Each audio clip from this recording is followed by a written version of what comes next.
ahead to prove just supposed to be the paramount importance. And if all these things are taken as a forebear, justice will be relegated to the background. Still talking about the implication of this on the police officer's duty. Just take, for instance, somebody is investigating a case and then invites the parties involved to a round table for a discussion to know whether or not you're no, you wrong this one, you wrong this one, okay, apologize to this or that. It is a civil matter in any case. And imagine that the police woman handling the case has a covering on her head that sells her out straight that, okay, you have this particular faith. And so this party A or party B, they have different faiths. No matter the merit in the argument, that it's going to be that notion that, oh, this police woman is saying this because she is of this faith. But the current configuration, nobody even knows whether she is a Jewish or maybe an atheist. And addendum to what you have just said right now will put us back to the emblem and the significance of what the judiciary statute stands for. That's a woman who has a scale on her hand, the highest blindfolded, which actually, portrays unbiasedness, impartiality, neutrality, and what is looking at as is blindfolded is real justice, which is supposed to be dispensed. I think a neutrality at this point is what is asked to be discussed, basically, in the National Assembly. What the IGP has done, it has done unilaterally. As far as I'm concerned, the opinions of the people are not gauged. The public opinion has not been, assessed to know exactly whether it's a policy that must be taken. By and large, I know that the authorities, in quotes, because the IGP too, you and I know that is being appointed by the president of this country. Well, they will tell us on the basis of, the recommendations of the Security Service Commission and all that. But I would not do such a thing without the consent of the president. Okay, but so the greatest would not have been doing it on his own. But I know that in order to put all the records straight, they should have crossed their T's and dot their I's by involving all other stakeholders, especially the two major ones, which is the National Assembly and the judiciary, to interpret that section of the law. And if they want to do this, it has to go through the process of lawmaking or law repealment or amendment. I'll come to you, Dicey. Some people might say that perhaps the IG is simply recognizing the needs of these women to express themselves in terms of in line with their beliefs. So perhaps this is in line with, what's going on presently, where the women folk are asking to be recognized, inclusion everywhere. Fortunately, I think every profession has its ethics. And you cannot deviate from this ethics if you are part of that profession. The Nigerian police, as it were, had been a profession, had been a force that has rules, that has regulations. It's just like you asking a soldier now to be putting on hijab or something. I mean, it's not done. Or scarf. Even civil defense people will not do that. Why is it that it is only the police that we are seeing that is trying to change the narrative now and bring in things that are not in line with the constitutional provisions of the country? It's not only even in Chapter 10 of the Constitution. Even Section 42 of the Constitution too says that there must not be discrimination of whatever form, that you must adhere strictly to constitutional provisions as far as the running of that agency is concerned. So what the IGP had just done, to me, is a thing that is preposterous and outlandish in nature, because for us now to be saying that maybe he was doing it on the dictate of the president, we may not be sure that he didn't do it alone, because I do not believe any president of a country will go down to that level to wanting to promote one religion until it's proven otherwise. What I think right now is let us wait and hear from the IGP.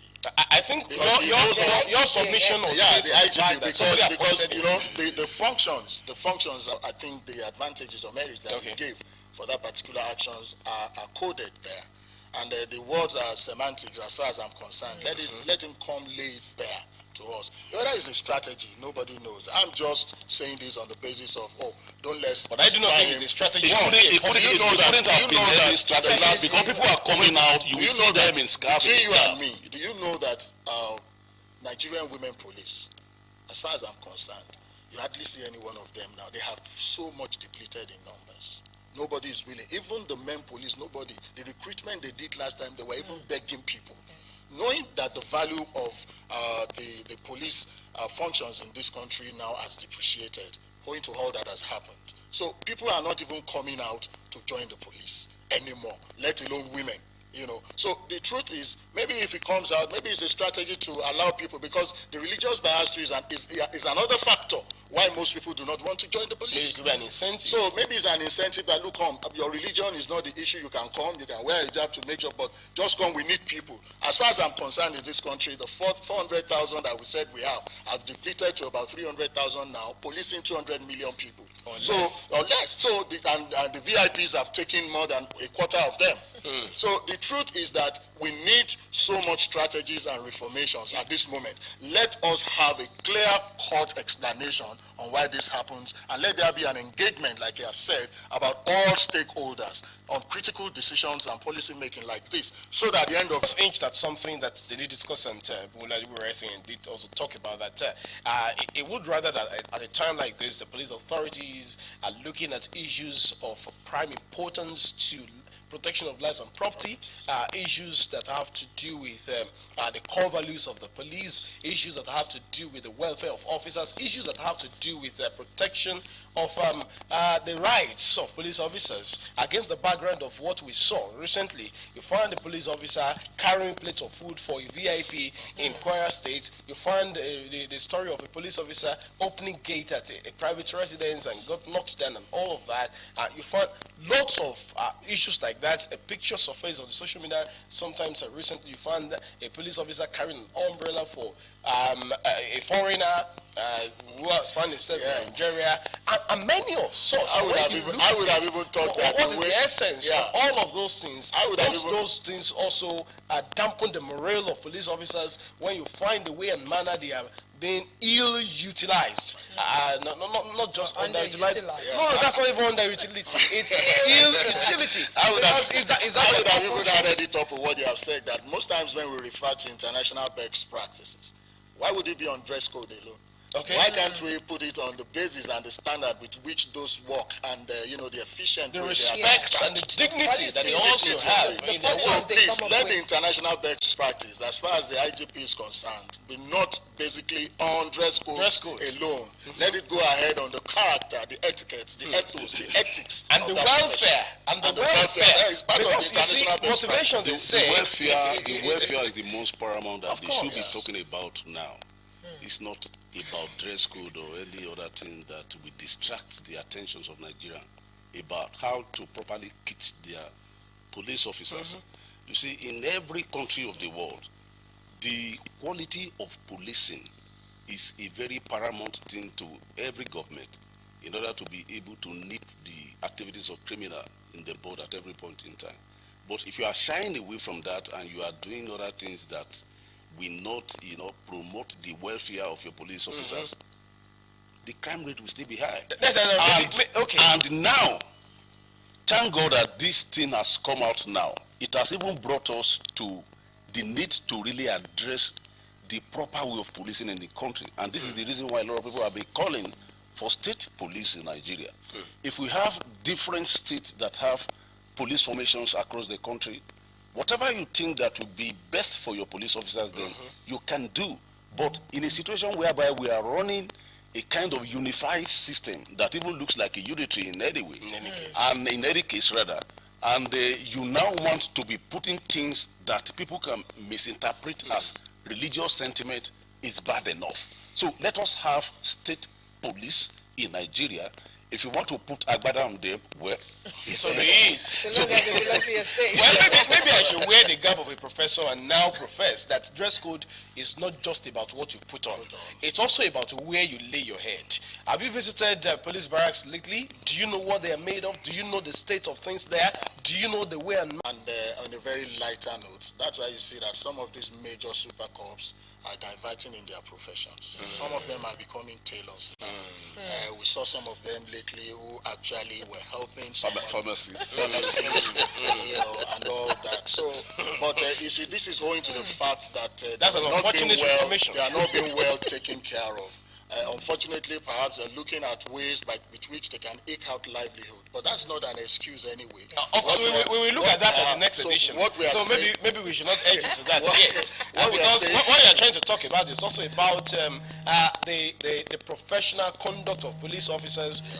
And if we say we want to look at reformation along the line of international best practices, then we should also be talking about what and when, where and how certain things are done among officers. I know you're hinging at the issue of Abba Kyari, and we'll come to that in subsequent editions. But of more importance, as I was hinging at the other time, is also a way of taking a look at dressing up these officers in their morale, dressing up these officers in their pockets, dressing up these officers in the way and manner they will be able to effectively and responsibly take care of their families and dependents. In the way and manner, they also have a place that is morally and dignifying, that is dignifying for those officers to live in. Not that we're not talking about them putting on something or not putting on something as a way of saying we're doing international best practices. To a large extent, international best practices, for God's sake, you did not say international best practice. You said international best practices. And so that's in the plural. Let us look at the plurality of these international best practices and then look at how we will be able to better the lots of these officers beyond the issue of dress code, which to a large extent, according to our lead discussant, Ebola de ICN, also did say that this new order, quote and unquote, if it's allowed to sail through, will be endangering officers rather than protecting them. And so I think that's the need to really have a rethink on this matter towards having a rescind of the decision. Otherwise, we might be playing with a cobra's tail. Again, Kolawole, I found something very curious in the last 1 week that this thing came out. Why would it be only Adegborougha that is, taking the police authority on? Yes, about this issue. Where is the civil society? A lot of Nigerians that are supposed to lend their voices to these debates, they are not there. So if care is not taken, they may get away with this, and before you know it, you're just saying that the docility, the docility of the entire society, because anything that will not promote our well-being as Nigerians, as citizens, as individuals, we need to mount it, just like your station is doing now. How many other news channels is voicing this out? How many Nigerians, how many interest groups are saying this thing, knowing full well that this may be very inimical to our social cohesion as a nation? You see, to a large extent, you've hinged at something. I did say the docility of the Nigerian people. Just recently, a conversation was on, and then I did ask, why is it that women are just coming out now to say, look, inclusion, with the strength that they are now bringing, the agility, you see the way and manner they are vociferous about the whole thing, because some bills were rejected just a few, maybe I say a few hours to the celebration of International Women's Day. And so that brings us to the fact that necessity is always the mother of invention. Certain things will happen that will push certain things out. But that also brings us to your question of where are the NGOs? Where are the CSOs? This is not an issue of international funds that will come to the purse of people who say they run NGOs and CSOs. And it's such an unfortunate and very, very bad scenario of a Nigerian state. There must be a way that we will look at things holistically, without bias and without penchant for selfishness, to a large extent that we'll be able to say, yes, we are fighting for the people, and will be seen as fighting for the people and not fighting for our pocket.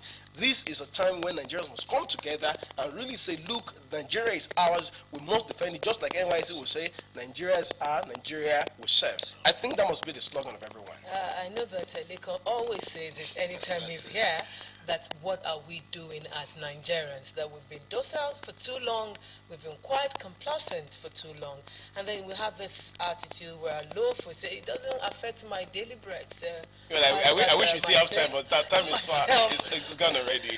We will still expand the conversation in subsequent editions, I think. Thank you so much, Mr. Daisy Determi, once again for coming on Big Issue and doing justice to Talking Point. My pleasure. Thank you. Once again, thank you, Leko. It's great to have you. It's my pleasure. Thank you for having me. Sunday? Well, everyone, wherever you find yourself, right in the corner where you are, it's not just about religious or ethnic or whatever other sentiment. Let's always know that Nigeria first in everything we do. No matter where you travel to, you're still coming to say you are a Nigerian. Have a very wonderful day. Let's do this again next week, God willing. And from me, I'll say Nigeria belongs to you and I. Be concerned, have a say, because tomorrow it will affect you one way or another. I am Obi Chukwemeka Oti saying bye for now.